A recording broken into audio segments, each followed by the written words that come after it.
Shelterwood.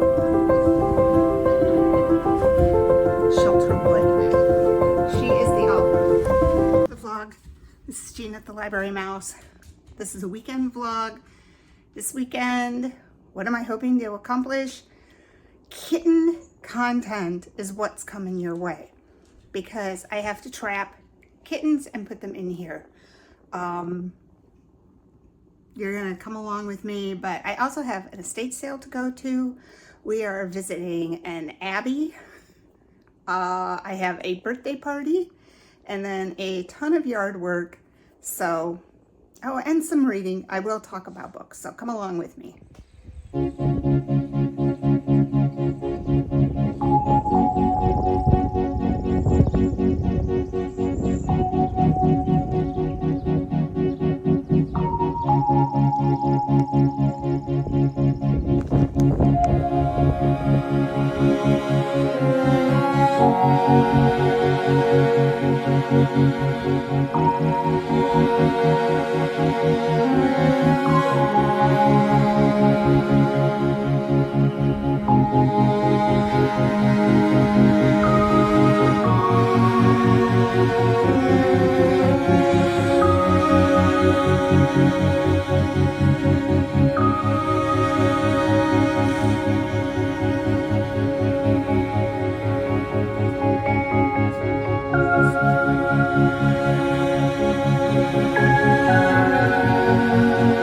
Well, I had a super busy day today. I wound up with 21,000 steps.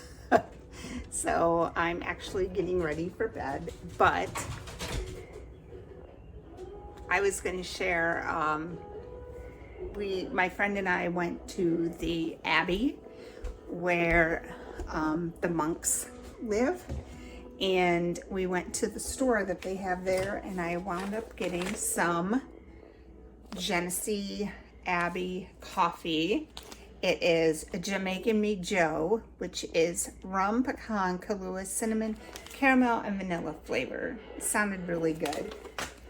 I got that, and then for my son's girlfriend, she is a baker, and I got the sweetest little vintage apron for her at an estate sale. Isn't it cute? It just looks like her. But I thought we could check in on the kittens. There's one baby. I'm concerned about this little one. If she doesn't rally around, she is going to be going to the vet on Monday. But yeah, there's such a huge difference in size between them. She is the runt, which is why I'm a little worried about her. Hi, sweetie.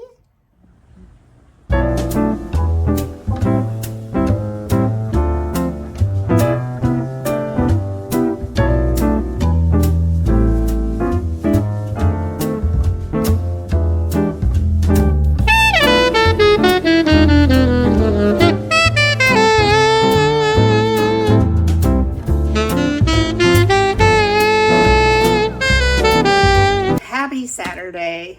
This morning I got up and checked on the kittens, and the little black one looks so much better. The eye medicine worked, cleaning her eyes off worked. I'm just really relieved by that.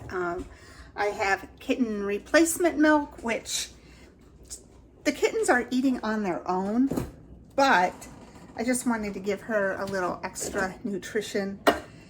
So I got this goat's milk kitten replacement, and she loved it. They both did. So my goal today is catch another kitten. My son is coming over. Oops, stepping on the dog. My son is coming over, and he's going to help me clean the gutters, the low gutters, and he is going to help put the air conditioning unit in because it's supposed to be in the 90s next week. I'm still waiting for my pool person. He told me last week that he would be here. He didn't come. He called me Monday and said he'd be here this week. He hasn't come. So for 2 weeks, I've been waiting. It's very frustrating. So I did reach out to another pool company this morning. I'll see if they call me back. But I did finish Alice Hoffman's The Invisible Hour. It was very good. It is about a girl and her mother.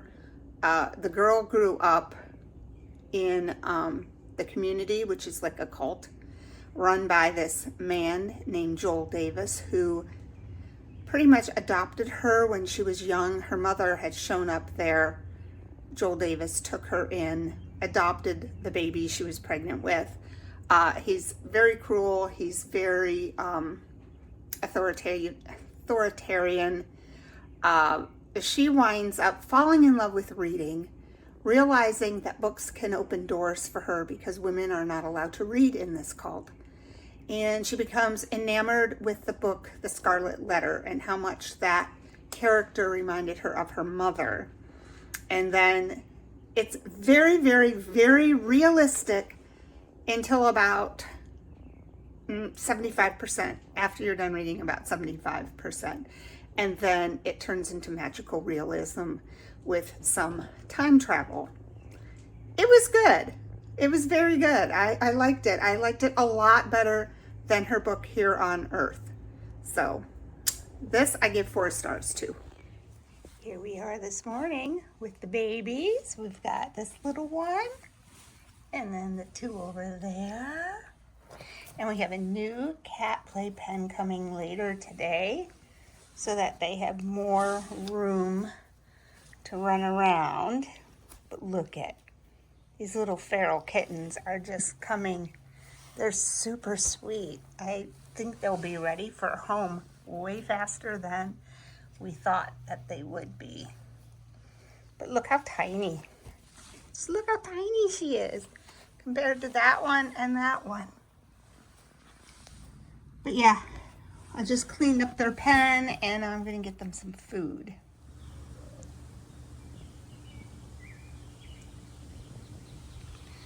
Six a.m.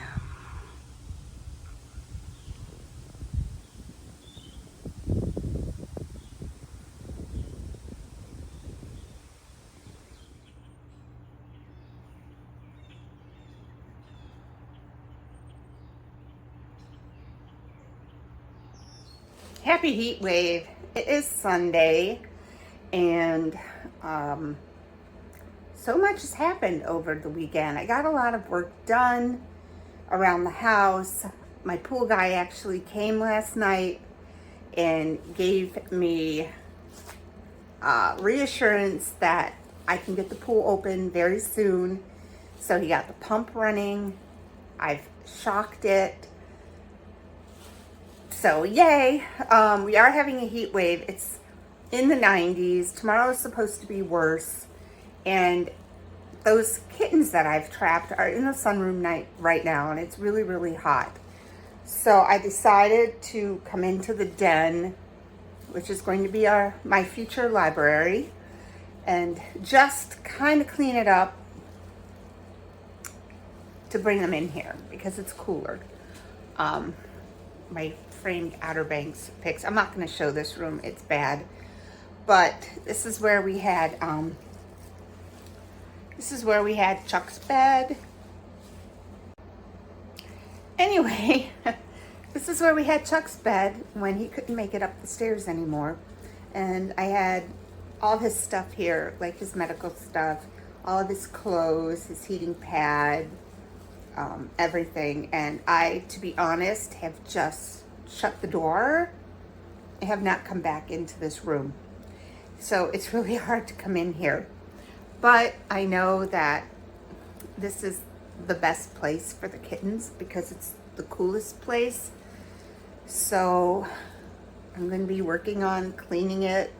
I'm not sorting his clothes right now. I'm just bagging his clothes. I'm going to put him in my bedroom because I'm not ready to donate anything yet. And I don't want to search through them. I've just been picking them up, throwing them in a bag, not thinking. And you know, when you talk about grieving, the people that I've grieved before are people I didn't live with.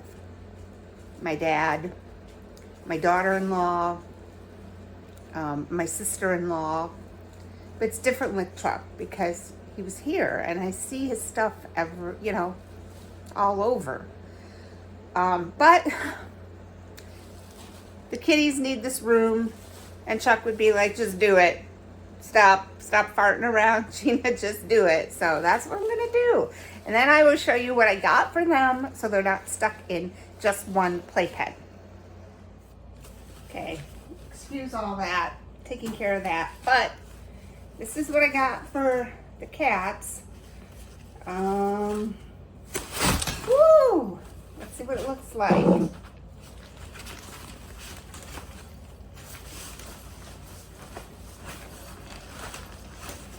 Okay, this will be good. We can get it open. Oh, there we go. Oh, look at this. Okay, they're gonna like that. And then this is the tunnel. So yeah, I think this will be way nicer. I could have their litter box. They could put their litter box down here in the short side and have their play over there, and then I can bring the other one in here too if I want. But I think this one, it's got like a little tunnel. Like this. All right, I'm gonna put it together. Okay, look at how much nicer this is. They can go through the tunnel. What do you see? They have their own little litter box room. We have food. It's so much cooler. What do you see, honeys? They have their little bed. But it's so cool because they can walk around here. They can go inside their little door. Hi, guys. So much nicer. Oh, it is so much cooler in here. So, I'm going to clean up the other one.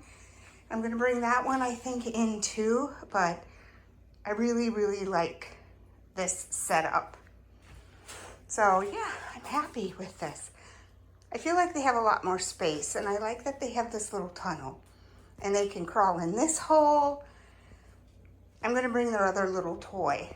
Hattie is very jealous since I have been messing with the kittens. She's just like, pay attention to me, Mom. Yes, I know. Plus, she's very excited that they are in that room.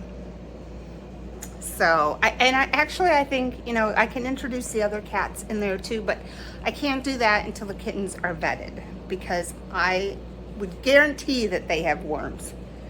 I don't know any cat who's been raised outside for the first 2 months of their lives that did not have worms and or fleas. Although I have not seen or felt any fleas on them. So, I don't know. But I'll let the Humane Society know tomorrow. I'm going to clean up their other pen. I might bring it in there, but as of right now, I think 3 kittens in that pen will work out great. That room is cooler, plus they can walk around more. It's not just such a little confined space. So I think that they will like it. I think they'll be more comfortable, although they are crying. But it's a new place, so we'll give it a go. I'm going to relax. I have no book to read right now.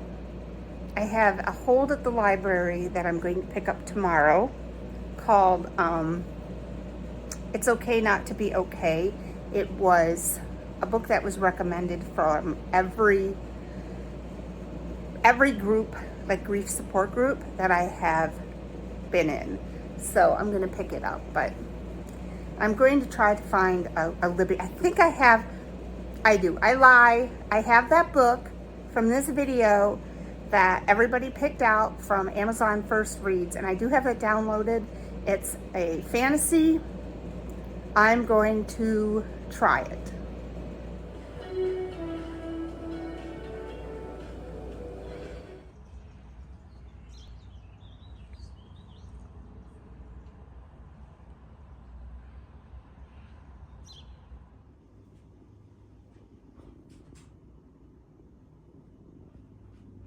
And here it is nighttime already. This day flew by.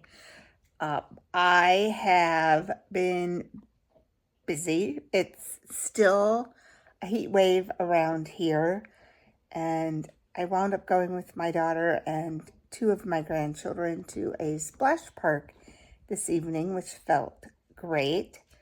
My pool is still a work in progress, so I can't go out and use it.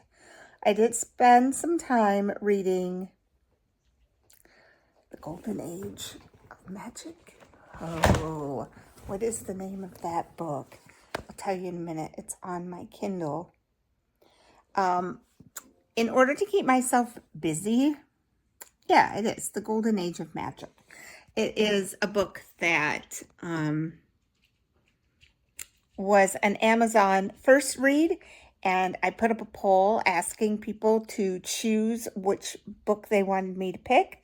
And so that is the one. It's The Golden Age of Magic. Basically, it is the story of a fairy godmother who is working on becoming a true fairy godmother. And in order to be let into the society, she has to find a protege and use her magic to make their wish come true. But in the meantime, something happened between her and an older member of the Fairy Godmother Society who is kind of out to get her. So they send her to America for her mission, and she's allowed to choose any place she wants to go, so she picks Hollywood. And right now I am on chapter 7. It is called Brocades and Besoms. It's good. It's definitely not my genre that I usually read, but I've been enjoying it. It's pretty light, easy reading, so I did read that. Tomorrow I'll probably wrap this vlog up. It's been an extended weekend vlog, but I am going to the library tomorrow, so I will do a little library haul for you, so stick around so that you can see what books I am getting from the library. And on that note, I'm going to read a little bit and go to bed. Come on, you can get up here. She's so annoying. She's lately just started barking. Are you going to come up here? Seriously? Nellie, come on up. Come on.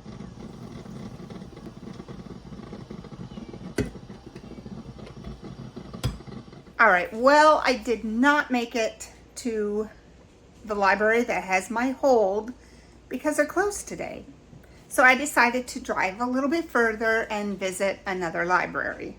I got caught in the rain coming in the house. After this heat wave, we do have rain.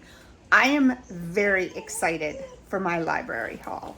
And I'm just going to give you a little sneak peek.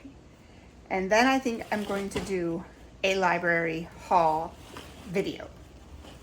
So let me flip it around and I'll share I'll share all of the books that I got today.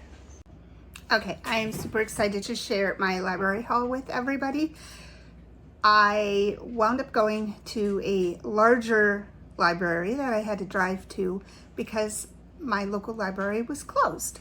So I did find 6 books, and I'm really hoping they get me out of this reading slump. Even though I finished the Alice Hoffman book and Cackle, I didn't love the books. They were okay. Cackle was okay, and the Alice Hoffman book was good, but I was not excited to read them. You know, I did not get up and think, woo, I can't wait. I want to read this book. So hopefully these books do. And I will do a longer haul in a separate video. So this is a sneak peek. So I did get a nonfiction book called Life After Loss. And this talks about The Grieving Process, Conquering Grief and Finding Hope. It's written by Raymond Moody Jr. He's a MD, PhD, and Diane Archangel, MS. And it talks about the stress of grief, the emotions, functional versus dysfunctional grief, adjusting to the loss. I figured that I could probably get something out of this book. Now, if you've watched this video, I don't know where it will show up. If you watched this video, you saw me talk about the book that I was reading about Lilydale, which is a spiritualist community in Western New York. And the birthplace of spiritualism took place in Rochester, New York, which is close to me. I love local history, and I find the whole spiritualism movement very intriguing. So I did find this book, Talking to the Dead, Kate and Maggie Fox and the Rise of Spiritualism. Very, very, very popular sisters historically in our area, but they were the ones that are attributed to the beginning of spiritualism. And I thought that would be really interesting. I do love reading nonfiction, especially history, but not history. I like the social aspect of history. I don't want to read about the wars or anything like that. I like to read about people's lives historically. Then I have 4 fiction books that I'm very excited about. So the first one I thought looked good. It is The Banned Books Club by Barbara Novak. I really didn't read very much about it. I just looked at the cover and thought that sounds kind of cool. It says on the back, some of the reviews say it's filled with mystery and drama coupled with themes of family ties and secrets.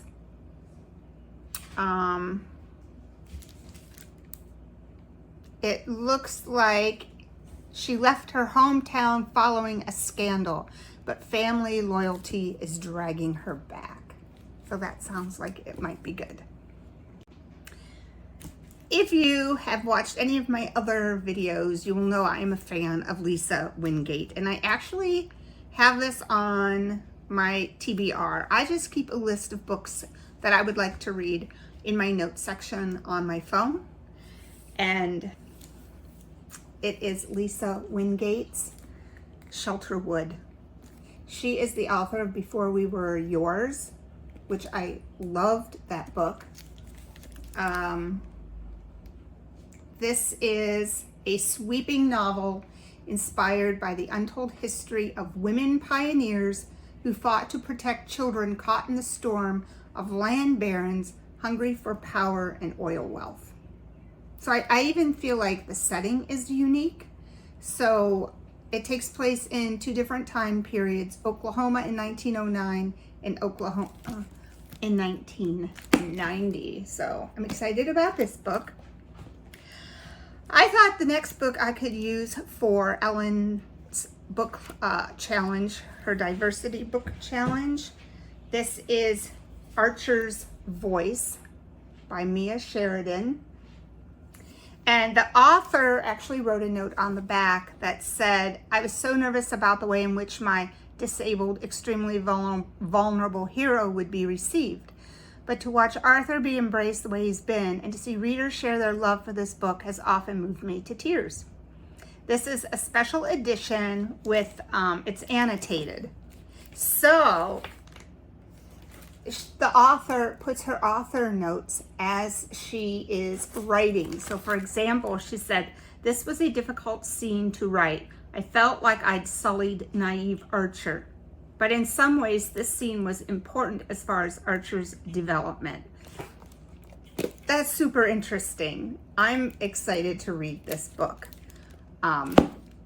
Archer's Voice. And Then we have the author of Wayward. And once again, if you've watched my videos, you know I loved Wayward. I'll see if I can find that video and link it. It's Amelia Hart, and she wrote this book. It's called The Sirens. Hopefully it's as good as Wayward was to me. I know Wayward had mixed reviews from people, but I liked it. So this says, they tried to drown our voices, but the sisterhood of the sea cannot be silenced. So there's 3 different time periods. One is 2019, where Lucy wakes up in the middle of the night with her hands around her ex-lover's throat. Then the next person is 1999. Jess is a lonely 16-year-old in a rural town in the middle of the continent. And she has been diagnosed with a rare allergy to water. Never heard of that before. And then we have 1800. Twin sisters Mary and Eliza are torn from their home in Ireland and forced onto a convict ship bound for Australia. I think this sounds really good. And it sounds like this all takes place in Australia. So I think I can use that also for Ellen's book challenge. I don't even know which one I want to read first. So that is a sneak peek of my book haul from the library. Hopefully you've enjoyed this vlog, and I will see you on my next video. Happy reading!